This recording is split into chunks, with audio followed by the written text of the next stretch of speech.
ఈ రాష్ట్ర వనరుల్ని, ఈ రాష్ట్ర సంపదని, ఈ రాష్ట్ర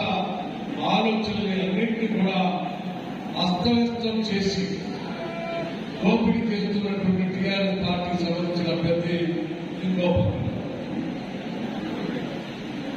ఈ దేశానికి స్వాతంత్రం తీసుకొచ్చి తెలంగాణ రాష్ట్రానికి కూడా స్వాతంత్రం తీసుకొచ్చి మళ్లీ ప్రత్యేక తెలంగాణ రాష్ట్రం కావాలి ప్రజాస్వామ్య దేశంలో అంటే దాన్ని కూడా ఇచ్చి పేదల కోసం 20 సూత్రాల ఆర్థిక కార్యక్రమాలు పెట్టి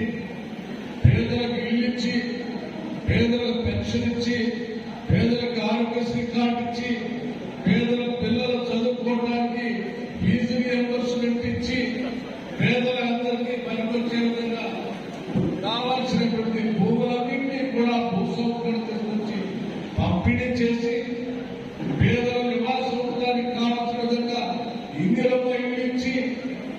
పేదల బిడ్డలు చదువుకోవడానికి కావాల్సిన విధంగా అనేక సంక్షేమ హాస్టళ్లు పెట్టి ఆశ్రమ పాఠశాలలు పెట్టి ప్రతి గ్రామానికి కరెంట్ ఇచ్చి ప్రతి గ్రామానికి బడిచ్చి ప్రతి గ్రామానికి వైద్య సదుపాయాలు కూడా ఏర్పాటు చేసి అత్యంత ప్రజాస్వామ్యంగా ప్రతి పౌరుడు కూడా గౌరవించేటట్టుగా లౌకికవాదంతో పాలన చేస్తున్నటువంటి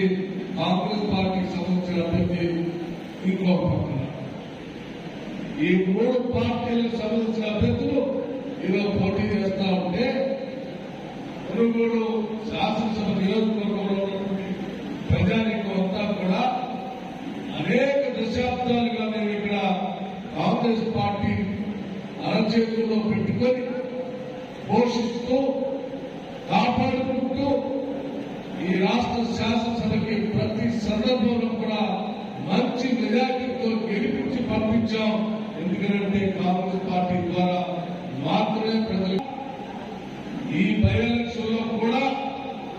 ఈ 3 రాజకీయ పార్టీలకు సంబంధించిన అభ్యర్థులు పోటీ చేస్తా ఉంటే ప్రజా సంక్షేమాన్ని పూర్తిగా విస్మరించినటువంటి ఇతర 2 రాజకీయ పార్టీలు పక్కన పెట్టి నిత్యం ప్రజల కోసం పనిచేసేటువంటి కాంగ్రెస్ పార్టీ అభ్యర్థి స్రవంతి గారిని గెలిపించాలనేటువంటి తపనతోనే ఇంతమంది ఇక్కడ